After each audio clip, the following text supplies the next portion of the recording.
হাসরের ময়দানে বান্দাগুলো আফসোস করতে থাকবে, আফসোস করিয়েও কোনো লাভ হবে না। এই জন্য সময় থাকতে ভাই আল্লাহর বন্দেগী করি,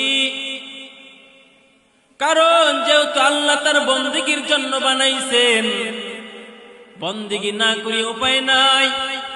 তবে ইবাদত বলতে আমরা কি বুঝি মনে করি? নামাজ পড়া শুধু ইবাদত, রোজা রাখা ইবাদত, যাকাত দেওয়া ইবাদত, হজ করা ইবাদত, এইগুলাই শুধু ইবাদত। এইগুলাই শুধু ইবাদত না, না, প্রত্যেকটা কাজই হলো ইবাদত। বান্দা খানা খায়, খানাটা হবে বান্দার ইবাদত। বান্দা রাস্তা দিয়ে হাঁটতেছি, বান্দার হাঁটাটাও হবে ইবাদত। বান্দা এমনকি বাথরুমে যাইতেছে, বাথরুমে যাওয়াটাও হবে ইবাদত। বান্দা গাড়ি চালাইতেছে, গাড়ি চালানোটাও হবে ইবাদত।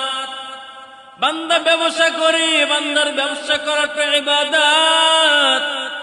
বান্দা কৃষি কাজ করে, কৃষি কাজ করাটাও হবে ইবাদত। তবে এমনিতে এগুলো ইবাদত না, দুইটা শর্তের বিনিময়। এক নম্বরে যা করব, যা বলবো সব হবে আমার আল্লাহ রাজি খুশির জন্য। দুই নম্বরে যা করব, যা বলবো সব হবে আমার নবীজির তরিকা।